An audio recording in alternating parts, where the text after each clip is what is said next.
Outcast was developed by Appeal Studios and published in 1999 by Infogrames, now better known as Atari, for Windows, and ending up getting the prestigious title of GameSpot's Adventure Game of the Year. Yet, nowadays, you don't really see it mentioned anywhere. So, what's it all about? Outcast follows retired badass army man Commander Cutter Slade on his journey through the alien universe of Adelpha. Sometime in 2007, Professors William Kaufman and Anthony Zhu sent a probe to an alternate dimension. Oh yeah, this game predicted we'd have teleporters, invisibility, shrinking backpacks, and interdimensional travel by 2007. Upon arrival in the alternate universe, however, the probe was destroyed by the inhabitants of Adelpha and, through the means of some soft science bullshittery, created a wormhole rift thing in our world that's going to kill us all unless the probe is returned. In order to do this, the military decides to send Slade to the other world, and escort the scientists to the probe so they can fix it. Also joining the party is exobiologist Marion Wolf, who Slade has a history with. It's never clearly stated what happened between them, but the game gives small hints towards the nature of their relationship throughout. Unfortunately, I can't explain this relationship here because I struggled to give that much of a fuck about it through the story, because they both kinda suck. Anyway, when you arrive in Adelpha, you find yourself separated from the rest of your team and instead greeted by a Talon, a native inhabitant of Adelpha, who seems to speak quite fluent English. The Talon explains the situation, and here's the slightly more interesting part of the story. A few decades ago, an emperor called Feiran came to Adelpha and took control of it, ruling with an iron fist. With him, however, came a prophet named Khazar, who spoke of a savior named the Ulukai, who would supposedly defeat Feiran and restore Adelpha to a peaceful land. He formed the Dolotai Guardians, a group of peaceful Talon who were tasked with helping the Ulukai upon his arrival. The Talon explaining this to Slade reveals himself to be Zokrim, leader of the Dolotai Guardians, and claims that Slade is none other than the Ulukai himself. He further explains that, as Ulukai, it is up to Slade to find 5 legendary artifacts known as the Mon, which will allow him to defeat Feiran. I personally consider this side of the story to be much more interesting.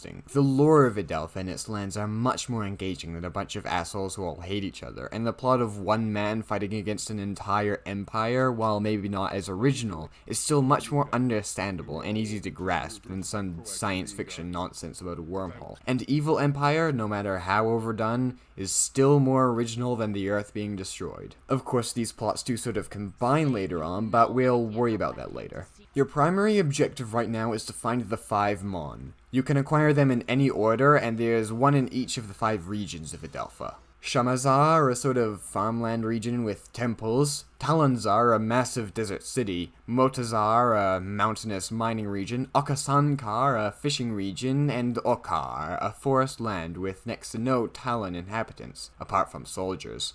You can travel between them through a network of knockoff stargates known as the Dauka, and each region is its own sectioned-off miniature sandbox, with cities or towns full of friendly Talon and enemy bases full of soldiers. Each region also has a different puzzle or a series of puzzles to solve in order to find them on, but along with that, there are also a number of side quests to complete, and there's always one special side quest in each region, besides Okar, that you can complete in order to stop production from that region going towards the soldiers. That might mean cutting off food supplies to decrease enemy health, stopping mining operations in order to weaken enemy weaponry, or cutting the taxes to the soldiers, which forces them to quit their positions, thereby decreasing the total number of encounters you'll have with them. But, regardless of the quest, they'll all start with you talking to a friendly Talon. To find them on, you'll first need to find the region's Shamaz. To cut supplies, you'll need to request it to the region's leader, and to find any other quest, you'll need to talk to a random Talon wandering around. And no, there's no indication of whether or not any given Talon does have a quest or not.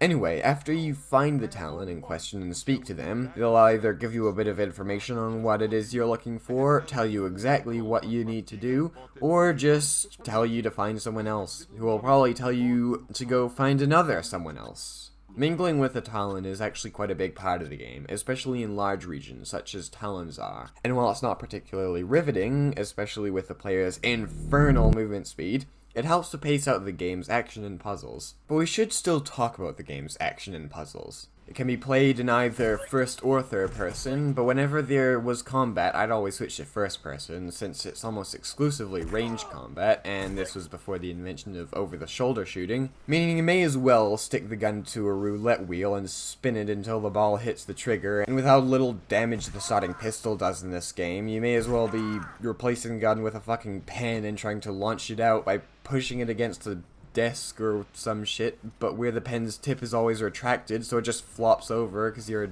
dumbass who doesn't know how pen rockets work. What am I talking about? I don't know, man, but it sounds pretty damn true. Anyway, the combat is interesting in this game since, as I mentioned, it's practically all ranged. Now on its own, fully ranged combat doesn't sound weird at first since it's basically how every shooter ever nowadays works. But the interesting part comes in the fact that there's no hit scan weapons in the game. Not for you and not for the enemies. Everything is projectiles. Now, I was preparing to go into this section with no remorse and tear into this system, but I realize now that it's not that bad. I mean, it's clunky, ridiculously so, and you wouldn't see a modern game use anything like this, especially in regards to the speed of most projectiles, but I did find myself engaging with the combat, switching weapons, using the sniper rifle, even though it's kind of awful, trying to group enemies together so I could use the rocket launcher, and seriously engaging with the whole projectile-based combat thing. Dodging and weaving between blasts, timing shots and all that. Now that isn't to say the combat is flawless, however. It is very much flawed.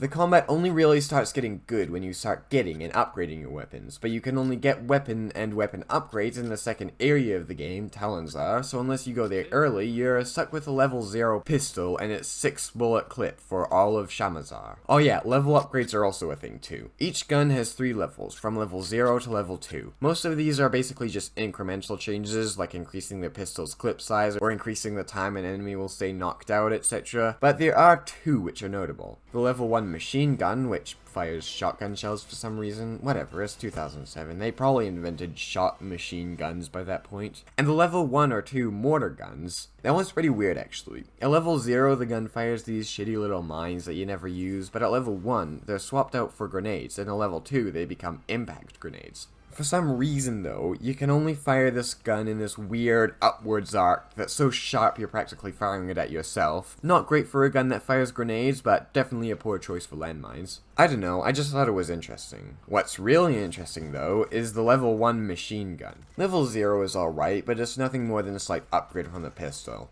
Level 2 I never bought, but from the description in the manual, it kinda sounds like it'd suck. Level 1, though, is beautiful. You know how I said this game was entirely projectile based? Yeah, well that's true, but this gun fires so quickly that it may as well be hit scan, and that's not even mentioning the gun's absurd damage output. I don't think upgrading the gun actually changes those factors specifically, but it does alter the gun's firing rate, and at level 1 the gun's DPS is probably more than doubled from level 0. Actually, now that I think about it, the combat does have a pretty major issue, in that it seems to get easier over time. As you play, you get more and more weapons, and if you've been completing the area quest that I mentioned earlier, the soldiers will just get weaker and weaker. And sure, the game throws new enemies at you, like the High Guards, but they really only have more health and basically just play the same. The game also has a serious ammo problem. Each weapon in your arsenal receives less and less ammo than the last, which in itself works perfectly fine. The problem is in how extreme the game makes this effect. By the end of the game, I found myself with over 1,000 bullets for the starting pistol, despite it being my main tool. While the last weapon in the game, the flamethrower, which I was hardly even using, was practically empty by the end of the game. Admittedly, it chews through ammo very fast, but surely that'd be a reason to, you know,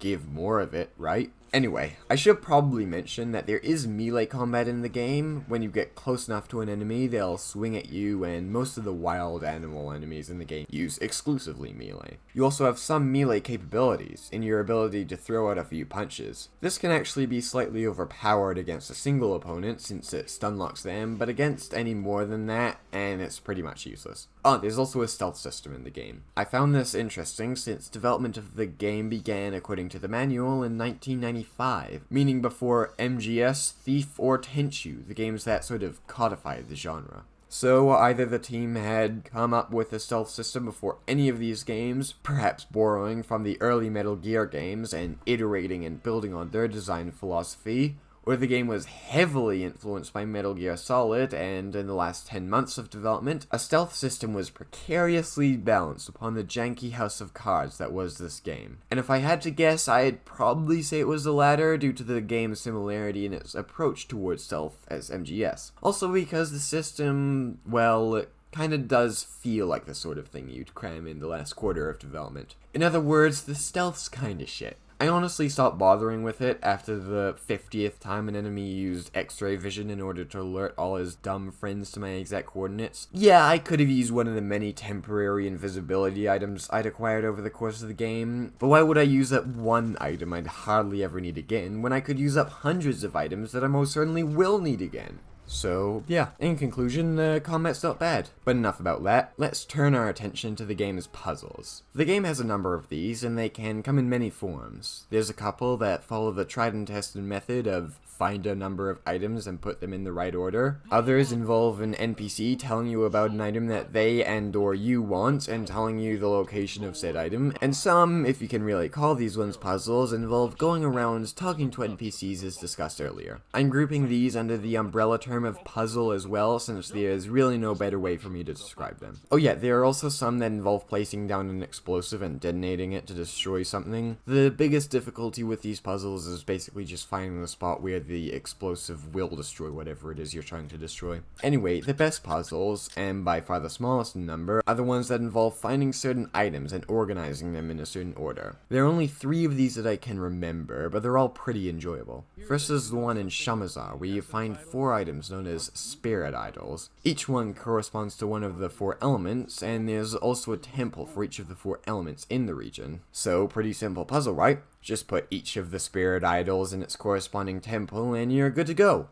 But that's wrong. First, you need to talk to the region's second shamans. Oh yeah, each region has at least one of these guys called the shamans. They help you find the region spawn, and they can also fully heal you, which is nice. Anyway, the shamans has the key to how to use the spirit idols, but he can't remember what it is, so you need to buy a fruit for him, which gives him the energy to explain it to you. After explaining it to you, you need to sort of work out what to do next, and it's not exactly difficult, but it just helps the game keep a bit of a mental simulation. And the puzzle works with the whole just talk to people cycle. Obviously, there are a few pretty bad puzzles, such as the one in Okar where the solution was to shoot a boulder over 100 times. There were no hints towards the solution, and even if you did shoot one of the boulders, it didn't seem to react until you'd already shot it another 10 to 20 times. It also didn't seem like shooting it would do anything. Apparently shooting these small ones gets the big one rolling, sure, but then because of that the boulder hits a wall and a cave is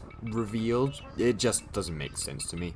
Luckily, these puzzles are pretty rare. This was the only one on the main story path that I couldn't figure out, so in general, the puzzles aren't too bad, if often simplistic. Well, with that out of the way, I guess it's time we discuss the story. I've already touched on the basics of the plot, but now I'm going to delve much deeper in, and there will be spoilers. Skip to here if you don't want to see that. A little way into the game, Slade reunites with his rival Wolf, and together they figure out the big twist of the story. Everyone was displaced not in space, but in time. Thanks Wikipedia, that was a really good line. They'd actually all been sent back to before the probe arrived, but while Slade and Wolf arrived only a few days ahead of the probe, Kaufman and Zoo were sent back by years. As scientists, they both realized this, but made slightly different predictions about when the probe would arrive, particularly relative to the arrival of Slade and Wolf. Kaufman predicted that the probe would appear not long after Slade's arrival, although overestimated Wolf's appearance, while Zoo estimated that the probe would arrive thousands of years after Slade. Together, they learnt about Talon culture and taught the Talon English, but while Kaufman made preparations for Slade's arrival, Zoo, having predicted that the Earth's destruction was inevitable, opted instead to take violent control of Adelpha, forcing the Feykin, we'll talk about all that religious stuff later, to follow his will, and becoming the tyrannical Feyran, ruler of Adelpha, and, in case you've forgotten, main antagonist of the game what you are playing. Kaufman, however, as I stated earlier, made preparations for Slade's arrival. He knew that he'd be long dead before the probe's appearance, so instead he took the 5 computer chips which are meant for the probe and hid them around Adelpha. He called himself the Prophet Khazar, and told that in time, a being would come to Adelpha to find the 5 computer chips, which he called the Mon, and save Adelpha from Feyran's tyranny.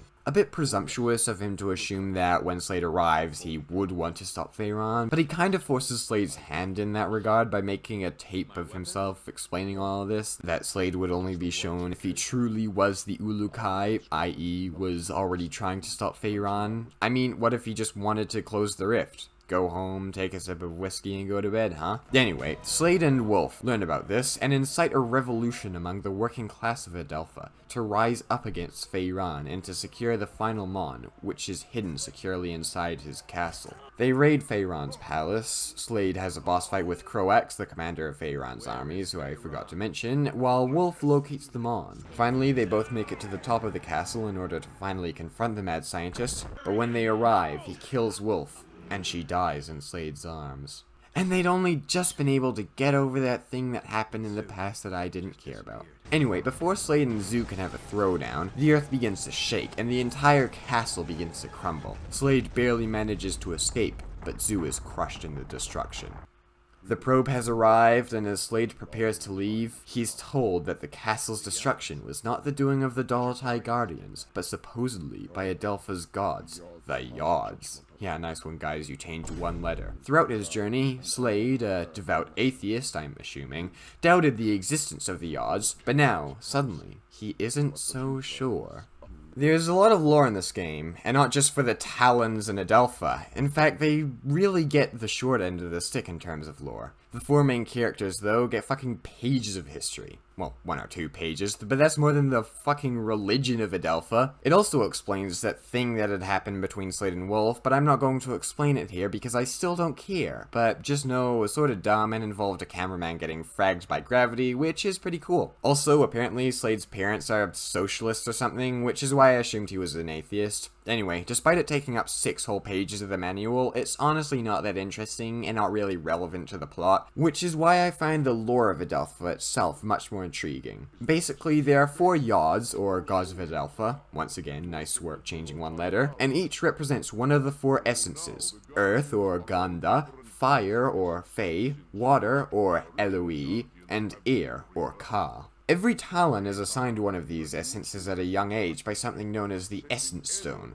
Talon with the most common essence, the Earth Essence, are known as the Gandahar, and are destined to become farmers, workers, or fishermen. Those of the Fire Essence are called the Feykin, and become warriors, able to use their essence to fire magic, slow-moving projectiles. Those of the Water Essence, the Elohim, usually become artists and craftsmen, and those born of the Air Essence, the Kamon, become the Shamaz. When Zu took control, he forced the Feykin to serve him as his personal military, and it's the word Fey for fire that he got the name Feyron from, literally translating to fire, Ron. Actually, it's quite interesting. According to the glossary, the name Ulukai, which Kaufman either made up or simply used to refer to Slade as, means soul of the essence. Meanwhile, the name Feyron, which Zu presumably made up for himself, obviously comes from the Fey essence, but the Ron part has no actual translation, suggesting he just made it up to sound cool. Probably taking the Khan part of Genghis Khan and doing what the devs did to the word gods, of switching out the first letter and acting like it's something brand new. Maybe I'm overthinking this, but I feel it speaks to their characters. Kaufman learning the language and adapting it so that the Talon can understand what he means, and Zu making up new words to sound cool. Oh yeah, did I mention that this game comes with an entire glossary? They made a whole language for this game, and it's not even like a half-assed secret language. This is a full-on thing with verbs, adjectives, pronouns. You've got your who's, you've got your what's, you've got your where's. I mean, it's a whole thing. Alright, there are a few half-assed parts like the aforementioned God Yod thing, but also things like the word north being Noroth. I mean, come on guys, were you so attached to all the letters of north that you couldn't even bring yourself to change one? Just had to drop in an extra O there? Anyway, I guess I should give my final story analysis now, so here you go. Outcast's narrative and in-depth backstory are truly effective at pulling the player into the world of Adelpha, and allow them to explore and be immersed by this alien world. While certain plot beats may feel old and tired to some, such as the use of an end-of-the-world plot and an authoritarian regime serving as the driving conflict in the story, these are kept fresh with interesting and thought-provoking twists, and the use of a dictator and his army as the main antagonist grounds the alien world in a setting that we, from Earth, can relate to, while still giving us a sense of threat and urgency, with the protagonist Cutter Slade outright comparing the villain Feyran to Hitler. The use of the end-of-the-world plotline, on the other hand, actually speaks to a deeper message of the story. While we may be immersed in the lives of these Talon and the fate of Adelpha, we ultimately can't stay here. Earth needs you to return, lest to be sucked into the void. This reflects the lives of us here in the real world. While we may desire escape into the fantasy of another world, the truth is that our world is dying. And while we may find value, joy, and even meaning in these other worlds, while we may even find people who we care about and cry for, you cannot save the world from everything happening to it by staying in those fantasies. You need to act, not rely on other people to act for you. I don't believe that Outcast is trying to tell us that those worlds don't matter. After all, in the process of saving Adelpha, Slade obtains the ability to save his own home from destruction in the form of the Mons. If there's another world, or perhaps many worlds in fiction that you cherish, don't be like Zoo and use them to ignore the fate of the real world. Use what they teach you to influence your world. And remember that by helping to save our world, you also save theirs. After all, if we can't save this dying world, all of those fantasy worlds will go with it. So, do something. Act against the things ripping the world apart, so you can cherish those other worlds a little longer. Outcast's story isn't anti-fiction or anti-entertainment. It's anti-escapism. Well, it looks like those losers who skipped the story part are coming back now, so let's move on to something else. The game's pretty janky. Whenever you have an item that's meant to be somewhere, like a key in a keyhole, and you load the game, it always just vanishes. It can be a little worrying sometimes when the oddly shaped wooden key that you had to shoot a boulder like over 100 times to get suddenly vanishes. Apart from that, the cutscenes can also be a bit buggy. There's one in particular where you go to this island to face this monster, and during the cutscene you have a part where it dramatically wakes up, but earlier in the cutscene for some reason I think its model was in its default pose, so you could just see it standing there, minding its own business, you know. The music could also be a little buggy. There are a few tracks in the game, some for when you're just wandering around, some for when you're near soldiers, and some for when you're in full-on combat. But sometimes the combat music will just start playing out of nowhere, and then just fade away again. Can you tell me anything about Zorkatraz? You will want to stay away from this place, Lukai. I noticed it mainly in Okasankar, which was also the region with the cutscene, so who knows, maybe they're related. Oh yeah, something interesting I noticed was the in-game language's similarity to Japanese. Obviously, it's not extremely similar, but there are some similarities here and there, like the word ha meaning yes, which is similar to the Japanese word for yes, hai. There's also a word that's literally just nani, although it doesn't mean what like it does in Japanese. Also, the word for fun ends with two i's, just like the Japanese word for fun, and the Talon war cry, Asa, is explicitly compared to the Japanese war cry Banzai, meaning glory to the emperor, in the manual. The actual structures of words are clearly different from the Japanese style of having consonants always precede a vowel, but there are still a few words that do. Also, the fishing region of Adelpha is called Okasankar, you know, like that prefecture in Japan that's named after the autistic girl. Also, it's the fishing region, and, you know, fishing is kind of a big thing in Japan. Also, ris, a common agricultural food found in Adelpha, is farmed in a very similar way to rice, which, historically, was a pretty big thing in Japan as well. I don't know why I think it's so important to mention these things, I just think it's neat.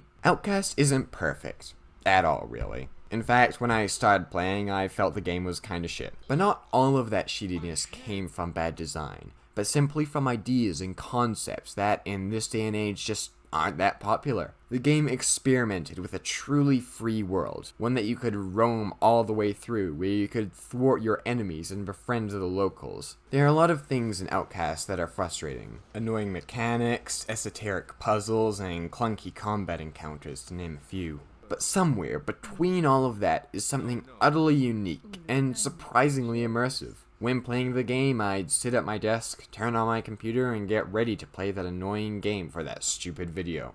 When I finish up with whatever's causing my most recent play in the game, I start getting immersed. Then, when I inevitably hit another roadblock, I look at the time and realize I've been playing for the last 5 or 6 hours without a break. Not many people would like this game. The average playtime on GOG is around 3.5 hours. My complete playthrough was over 30 hours, and I think I actually upped the average playtime by 10 minutes with that. People get turned off by this game, and it's easy to see why, but if you have the endurance to persevere, to not get turned off, there's something in there that's very immersive and very unique. The only question is, can you find it?